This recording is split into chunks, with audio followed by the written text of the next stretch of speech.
on this table, but there can only be one show. MTC Beats. It's time for the Money Mind Mastery Podcast.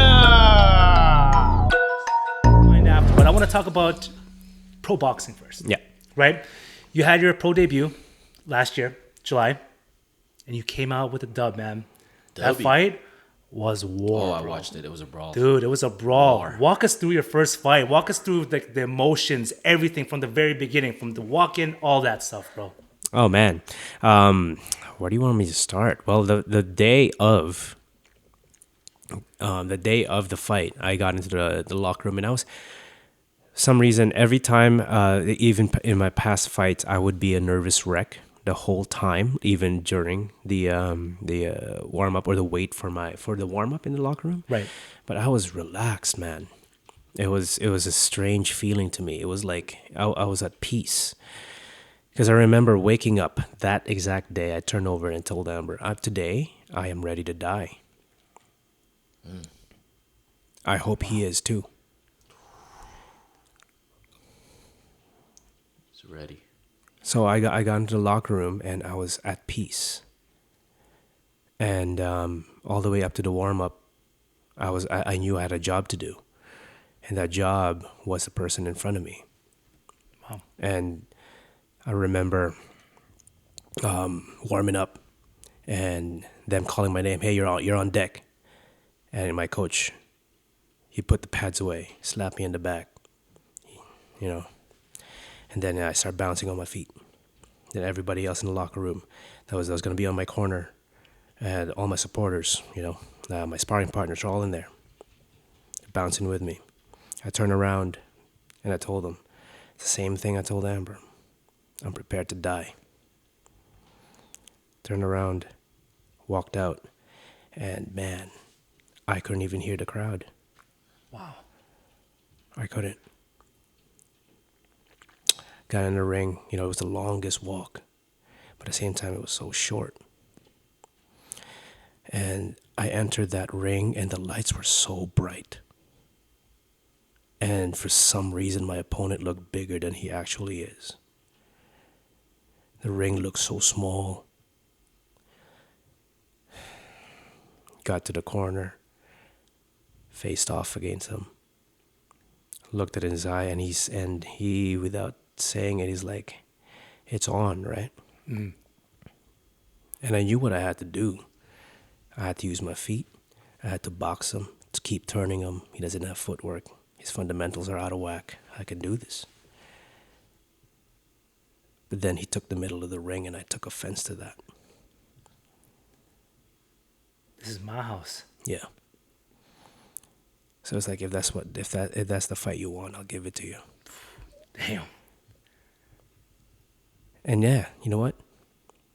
He hit me in the first 15, 20 seconds of that fight. He had, is his experience versus my, inexperience in terms of the pro ring. He already had 3 pro fights then, and he had over 150 amateur fights.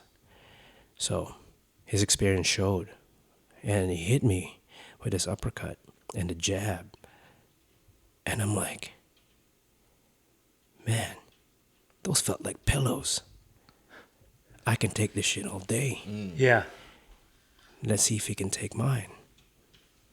And that fight showed, it may look different from the outside, but he knew what I was doing to him. He knew exactly what I was doing to him, and it showed. He knew. And I knew. Yeah. I can hurt him and he couldn't hurt me. There's a beauty in that.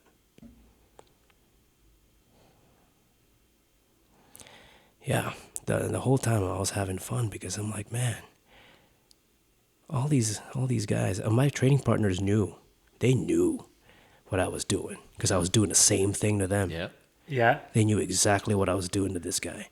And one of my sparring partners, his name's Philip. He's a beast. His dad, he told the other guy's coach before the fight began. He goes, "I hope your guy's in good shape because Michael's a dog." Warned him. Yeah, He warned him. Warned him. And you know what, man? He was in shape. I was just better. Yeah. You were more prepared, bro. You wanted it more than him. That was a great fight, man. That was a really good fight. And yeah, man. And I knew I won that fight. I knew it. The scores were 50-45. I won every round. Damn. Every round. Ain't no close fight. Shut up. Yeah, ain't no close fight. Nothing. Hell no. 4-0. That was unanimous. Yeah. So I want to dissect that a bit, because dude, that was just watching it from online. The intensity was there, right? I saw your coach just slapping you around a little bit. Was it? I think it was around after the first round. What did he tell you at that point? Wake up. Yeah. Yeah. Yeah. Because you know what? When you're in a fight and you get back to the corner, you were in a place of chaos and you get lost in it sometimes. And I do. Still in the And a good coach, and he's a great coach because he knew I was still lost. I was still in that round that just ended. So he slapped me and said, "Oh, no, buddy. We're on the next round now. What are you going to do?" And that's what he asks me every single time I get back to the corner. What are you going to do? It's not, he won't give me too many advice or too many technical stuff because I already know that stuff, right? Mm-hmm. And sometimes when you're in a corner, you don't need to hear that. What you need to hear is you're in there.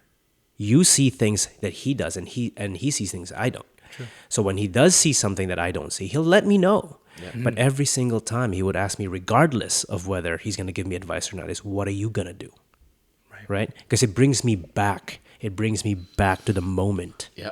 I was just going to say, because I haven't had a pro fight nor any amateur fight, but every time I spar and you get into the zone, I don't hear anything. Mm-hmm. So I think that's really important when that little step is like, hey, get out of that zone for a bit.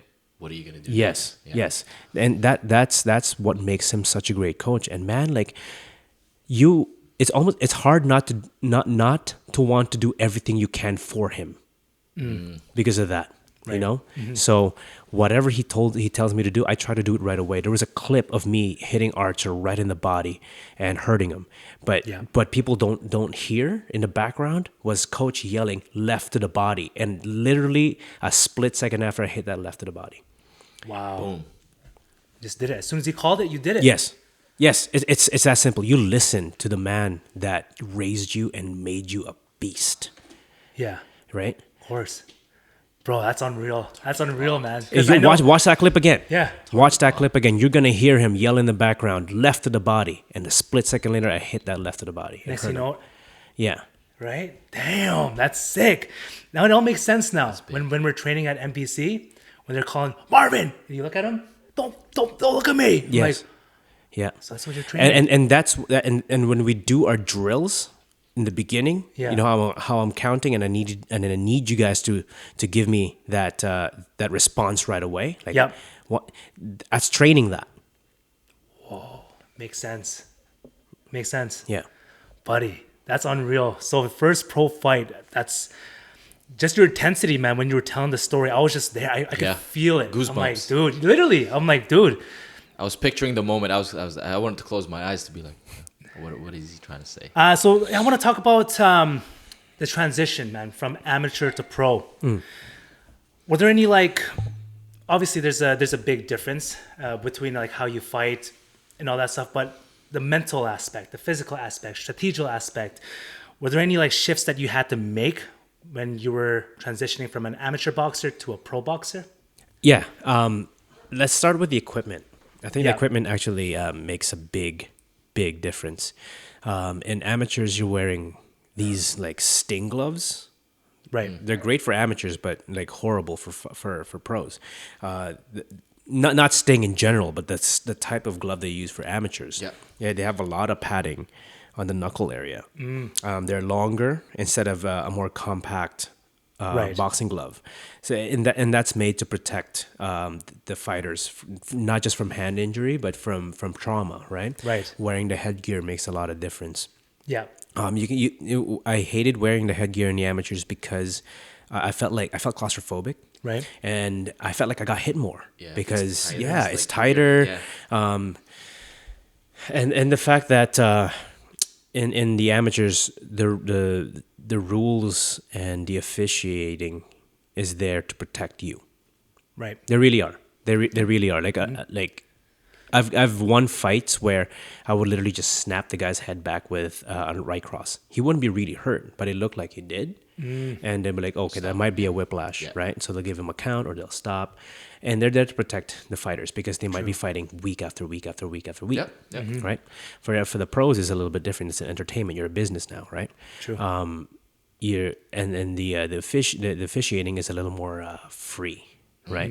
You know, like in that fight, I was using my forearms, using my elbows, you know, all that stuff. And so the training is a little bit different because now you're training to fight, not so much to compete. It's a big difference. Big difference. Yeah. True. Yeah. Makes sense. And in the pros, the preparation is a little bit different too. You have a specific opponent that you're preparing for.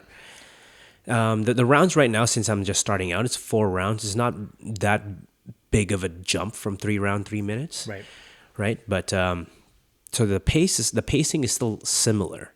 It's not until you get to the 6, to the 8, to the 10s, Yeah. to the 12s that the pacing gets a little bit different. It's a little slower.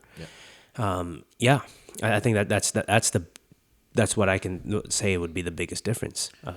I want to take it back a little. Well, it's pretty much the same question, but it's a little different, obviously. Being a school teacher, transitioning from that to actually being a pro boxer. Talk about that. Oh yeah. Sometimes I forget I was a teacher. Because those are totally different things. Yeah, worlds, man. Two worlds. I quit my job last year. It's, you know what, man, like it kind of in the beginning there it was hand in hand, right? Because I was teaching not because I liked it, but it's because I wanted it to fund my boxing career. Okay. Right. So it's and I enjoyed it. Like the kids are great. It's the administration part of it that I hated. Like the politics that you gotta play and you know. But the kids are amazing, man. Like they bring so much joy, and the fact that you have the power to shape the future generation, it's incredible.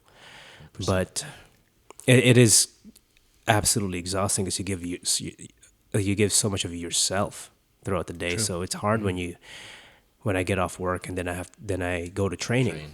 Yeah, it's different. I have to have a transition where I could just decompress and then go train. I can't just go from school back to the gym. It's different from other jobs, right? True. But yeah, man, like now it's just boxing.